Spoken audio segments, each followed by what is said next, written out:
अयोध्या के प्रत्येक गांव में पहुंचने का प्रयास किया हूँ।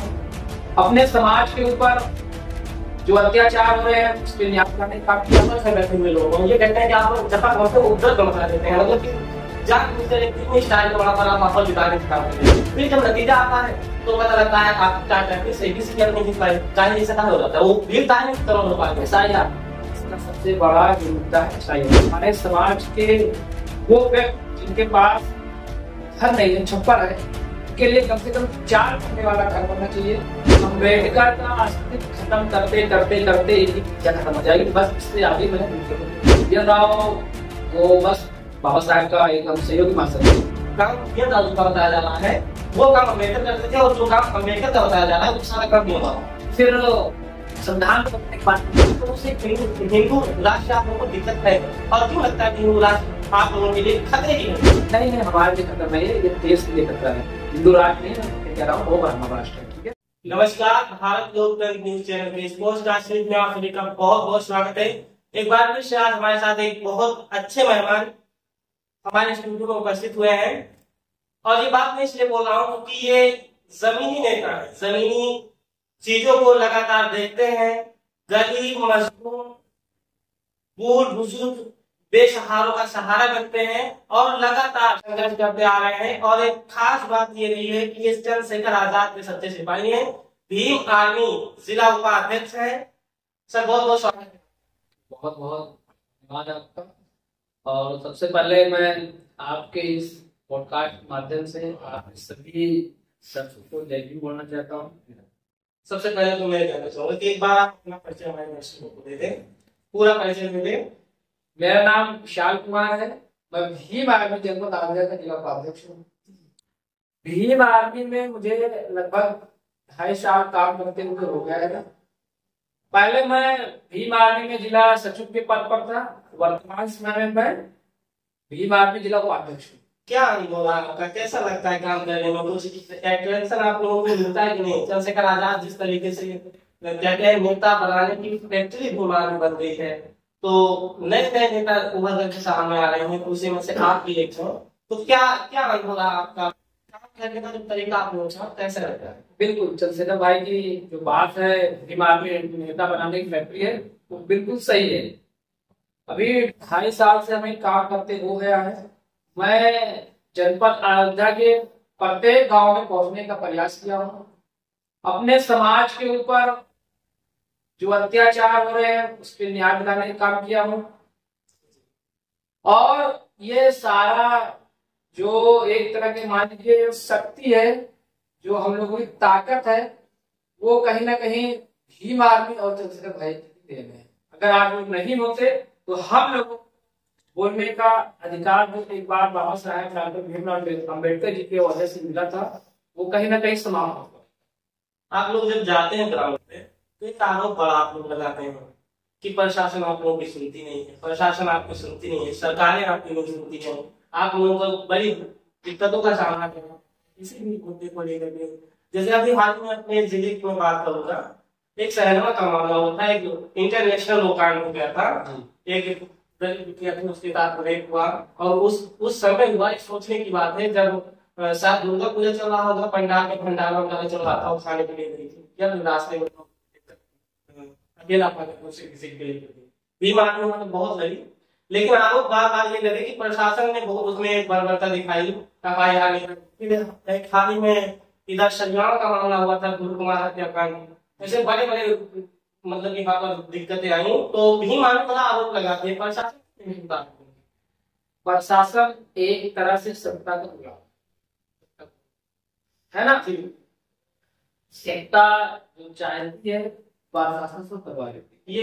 ये चीज आप लोगों को क्यों लगती है कि जो सरकारें होती हैं प्रशासन भी होने का होता है, क्या ईमानदार सकते हैं? बिल्कुल प्रशासन बिक चुकी है, भ्रष्ट हो चुकी है। आज तक मैं पिछले 2.5 साल जितने भी अत्याचार या न्याय दिलाने के मामले में, न्याय दिलाने की घटना में गया हूँ, किसी भी ऐसे मामले में मैं नहीं सुना, नहीं जाना, नहीं पहचाना कि प्रधान हमारा साथ दे।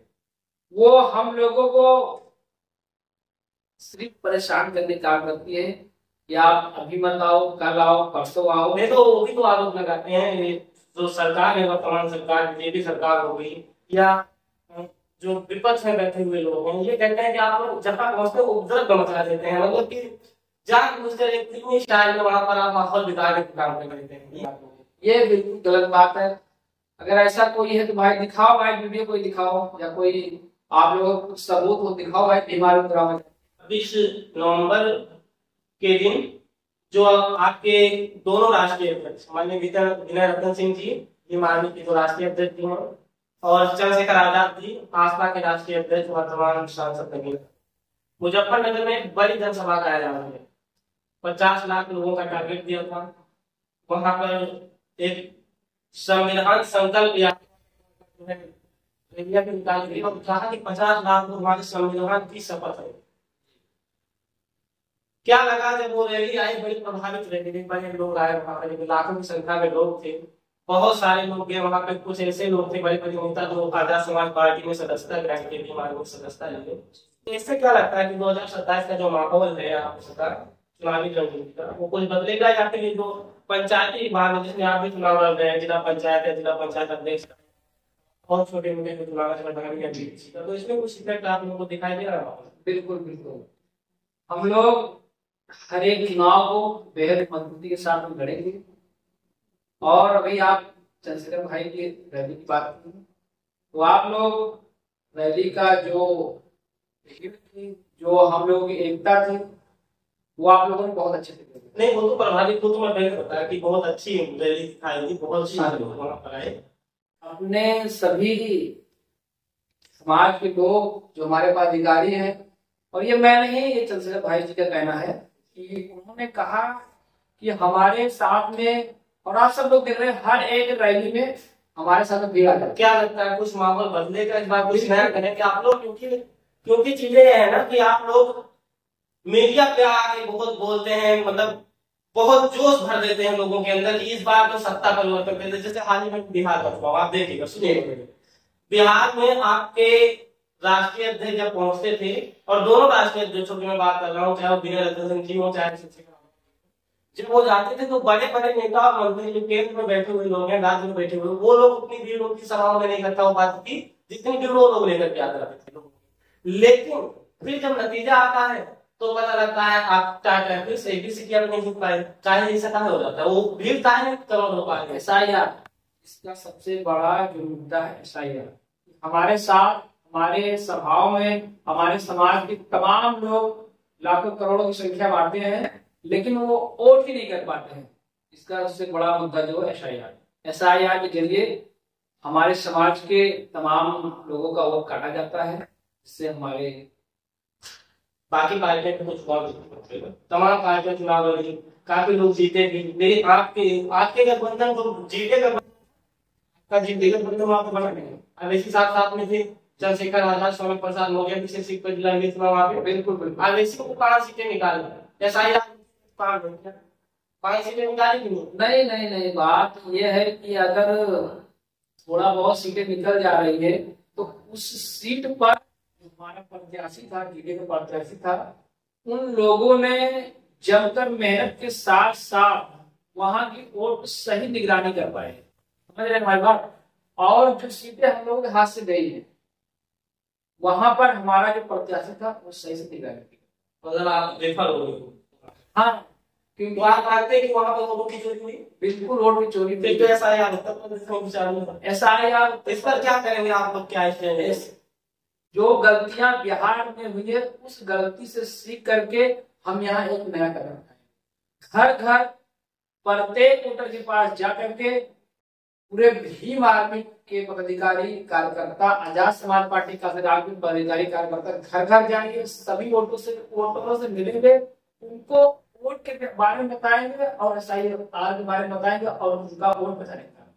क्या कि जो एसआईआर गलत है, वोट चोरी का बार-बार मुद्दा उठाया जा रहा है, लेकिन अभी राहुल गांधी बड़े कोर्ट तक गए थे। वो राहुल गांधी तमाम बड़े दिल्ली में केजरीवाल ने इस पर आवाज उठाई, उसके बाद तेजस्वी यादव लगातार बोलते रहे इस पर, तमाम बड़े बड़े लीडर बहन कुमारी मायावती भी इस पर आवाज उठाई।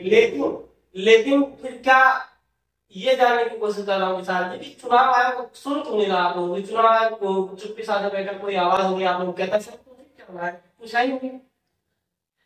चुनाव आयोग जो एक निष्पक्ष आयोग होना चाहिए, लेकिन वो सत्ताधारी का हो गया है।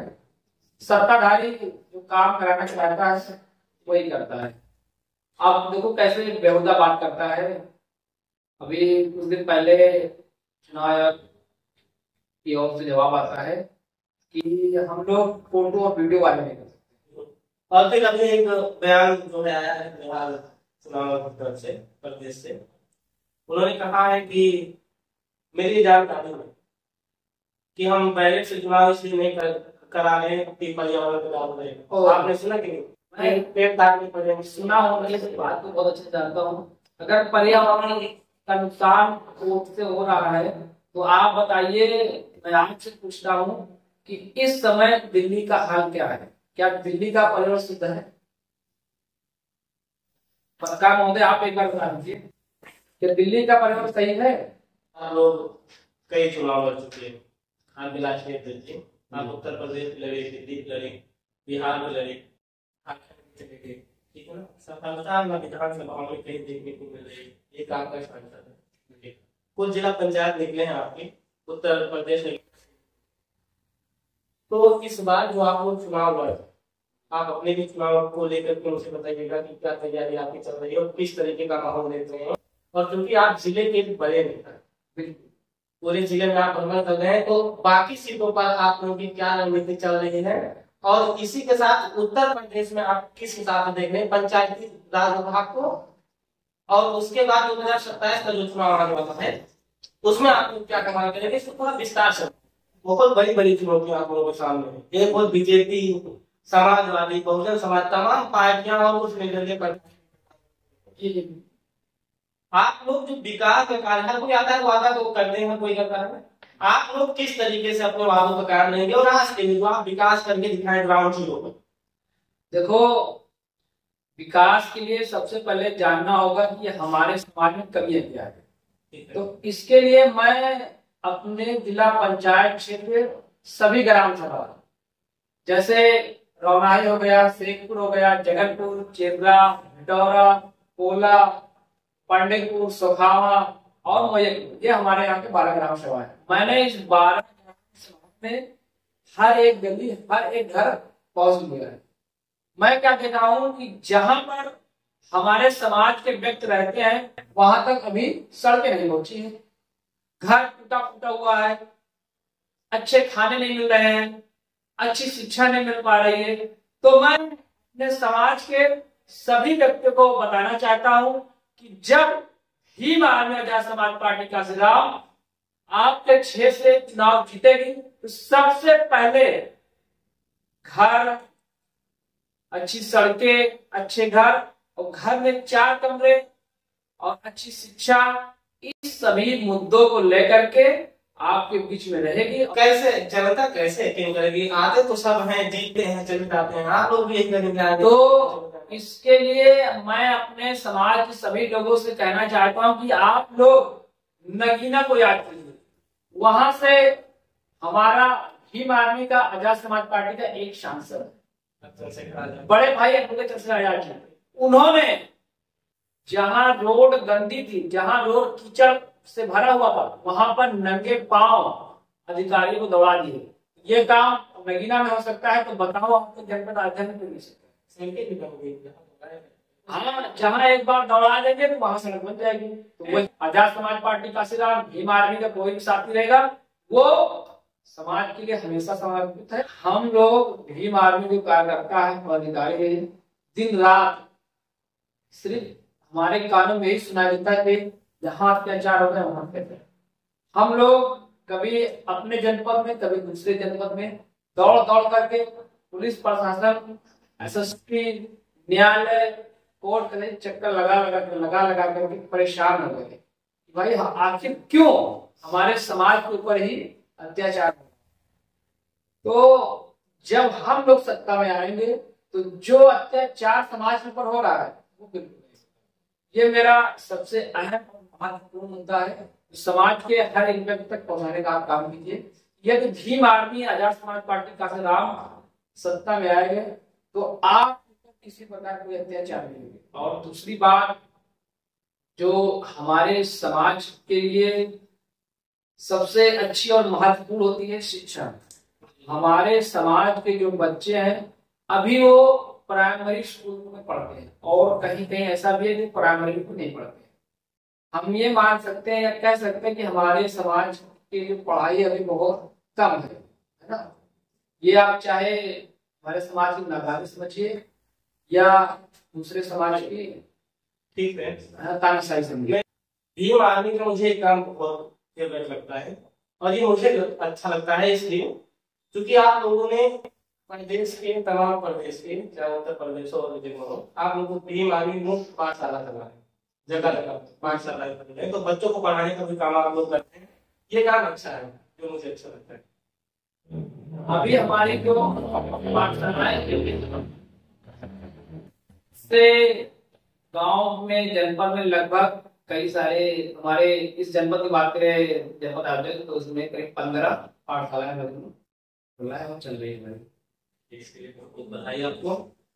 और जब हम सत्ता में रहेंगे तब हम अपने समाज के लोगों को गवर्नमेंट स्कूल में प्रवेश दिलाने का काम करेंगे जिससे उनकी शिक्षा बेहद मजबूत हो और वो हर एक क्षेत्र में अपना और हमारे समाज की जो जरूरतें हैं रोटी कपड़ा मकान इन सब पर भी हम लोग बहुत अच्छे से ध्यान देंगे, प्रयास करेंगे कि हमारे समाज के वो व्यक्ति जिनके पास घर नहीं है छप्पर है उनके लिए कम से कम 4 कमरे वाला घर बनना चाहिए और उनको अच्छा खाना अच्छा पानी तमाम सारी व्यवस्था हम लोग करने का काम करेंगे। मिसाल में एक अभी नेगेटिव बहुत केस चल हुआ है तो थोड़ा सा उस पर भी आप बने नहीं कर यहाँ पे इसी के जानना चाहता हूँ। जो आपकी आर्मी है हिमालय और आपने नाम सुना होगा लगातार अरे आप किसकी बात कर रहे हैं? एक हमारी बात ऐसे बदतमीज लोगों की बात कर रहे हैं जो कह रहे हैं अम्बेडकर का अस्तित्व खत्म करते करते करते इनकी पीढ़ियां खत्म हो जाएगी। बस उससे आगे मैंने वीडियो को देखी। बी.एन. राव को बस बाबा साहब का एक हम सहयोग मान सकते हैं भाई उनके साथ में या जैसे बाबा साहब को किसी सवाल की जरूरत पड़ती है चाय वगैरह या कॉपी उठाने के लिए देने की बस देख लीजिए बड़े बड़े संगठनों के साथ बड़े बड़े लोग उनको बताने काम करते हैं नहीं तो काम बी.एन. राव जी का बताया जा रहा है वो काम अम्बेडकर करते थे और जो काम अम्बेडकर का बताया जा रहा है वो सारा काम बी.एन. राव। फिर संविधान को बदलने की बात क्यों करते भाई? जब उन्होंने उनका मानना यह है कि संविधान बी.एन. राव ने लिखा है भाई क्यों क्या मसला है? क्यों संविधान बदलना चाहते हैं? क्यों कहते हैं भाई अम्बेडकर से खत्म हो गया? ये थोड़ा सा बवाल हमें भी कम समझ में आता है। अच्छा एक चीज और है अभी हाल ही में एक पद यात्रा निकाली जा रही है हिंदू राष्ट्र में जिसको आप किस तरीके से देखेंगे? बागेश्वर धाम सरकार वहां पर चल रहे हैं भद्राचार्य चल रहे हैं और एक बड़े पीठाधीश्वर हैं राम भद्राचार्य जी जिन्हें ज्ञानपीठ पुरस्कार भी मिला। ये सब लोग मिल करके कह रहे हैं हम कन्याकुमारी तक जाएंगे कश्मीर तक जाएंगे और हिंदू राष्ट्र में इसको आप 2-3 नाम छोड़ दिए एक बड़े शिल्पा शेट्टी और उनके हस्बैंड एक बड़े क्रिकेटर हैं शिखर धवन जी ये सब लोग भी उस यात्रा में जुड़े हुए हैं। तो कुछ बॉलीवुड के एक्टर मैं बता दूं आप कुछ एक्टरों को छोड़िए तो मैं बता दूं आपको सबसे पहले हिंदू राष्ट्र नहीं ब्राह्मण राष्ट्र की यात्रा और इसमें वो लोग शामिल हो रहे हैं जिनके ऊपर ईडी मैं ये कह सकता हूं कि इस यात्रा में सिर्फ भ्रष्टाचारी और दोषी आरोपी ये सब हुए। ये मैं एक चीज समझना चाहता हूँ आपसे क्योंकि सवाल इसलिए पूछा उस पर आपके राष्ट्रीय अध्यक्ष का एक बहुत बड़ा बयान दिया है सामने और लोग उसको बता रहे हैं हिंदुत्ववादी संगठन के लोग हैं, जितने भी हिंदुत्ववादी संगठन हैं, वो लोग ये आरोप लगा रहे हैं कि ये तो मुसलमानों के साथ चलते हैं, इस्लाम कबूल कर रहे हैं, इसलिए पूछ रहा हूँ कि उसमें क्या होगा। लेकिन मैं जानना चाह रहा हूँ कि हिंदू राष्ट्र की परिभाषा क्या है? आप लोग क्यों इसका विरोध करते हो कि हिंदू राष्ट्र नहीं होना चाहिए? नहीं, हम करते हैं, भीमानी करती है ना, दामोदर यादव जी लगातार जो है कह रहे हैं कि हम जो है संविधान रचना यात्रा निकालेंगे, तो क्यों आप लोगों को लगता है कि ये सारे करने का हमारी बात मोदी जी बताइए, संविधान यात्रा निकालने से क्या हिंदू राष्ट्र का हम लोग विरोध कर रहे हैं?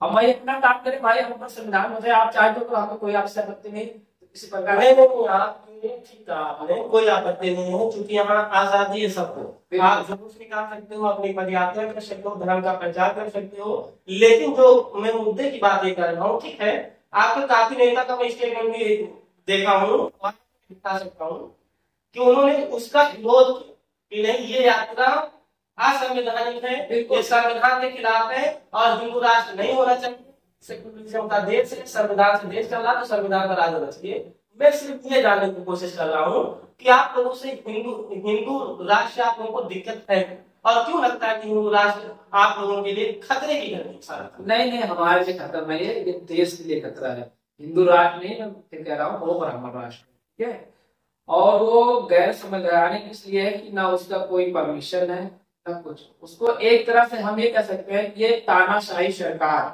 अपने इशारे पे निकाल रही है। अगर हिंदू राष्ट्र बनता है तो आप लोग क्या करेंगे? हिंदू राष्ट्र बन नहीं पाएगा। हिंदू राष्ट्र सोच लीजिए, बड़े बड़े जो है धर्माचार्य निकले हुए और जितने बिल में घुसे वो भी निकल रहे, कोई फर्क नहीं पड़ता। जितने अभी भी बिल में है नेता वो सारे निकल जाए, तब भी कोई फर्क नहीं पड़ेगा।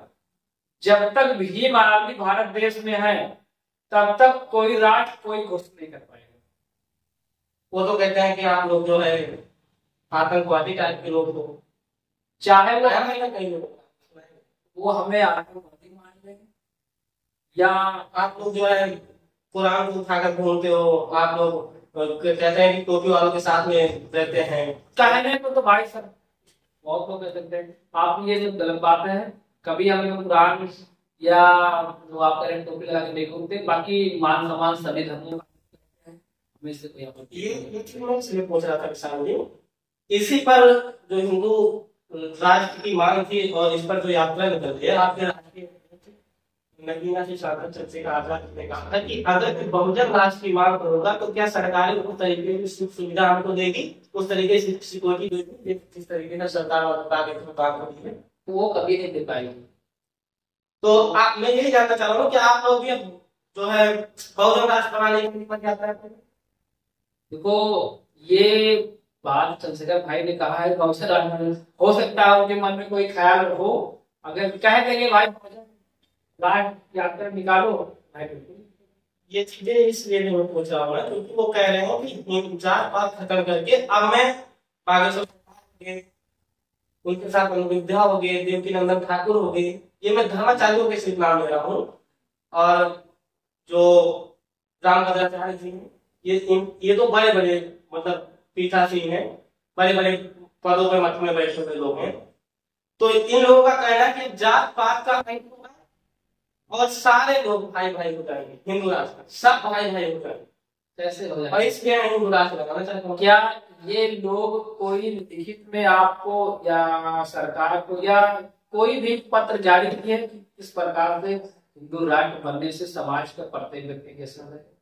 क्या है? आप अपने लोगों को इस हिंदू राष्ट्र पे क्या संदेश देंगे, क्या कहना चाहेंगे आप हिंदू राष्ट्र? मैं अपने समाज के सभी लोगों से कहना चाहता हूँ कि ये एक हिंदू राष्ट्र नहीं है, ब्राह्मण राष्ट्र है। इसको आप समझो, नहीं तो कल को आपको इसका परिणाम तैयारी कर रहे हो अपने जिले से, क्या लगता है इस बार पंचायती राज विभाग में आप लोग क्या करो, पंचायती चुनाव में कितना खेला कर पाओगे पूरे उत्तर प्रदेश में, और फिर 27 में कैसे कमा पाओगे? देखो अपने जनपद अयोध्या में इस बार 38 जिला पंचायती सीटें हैं, ठीक है। हमारे पार्टी के उपाधिकारी ने पूरे के पूरे 38 सीट पे लड़ने का काम करेंगे, और हम लोग अभी से जी तोड़ मेहनत कर रहे हैं।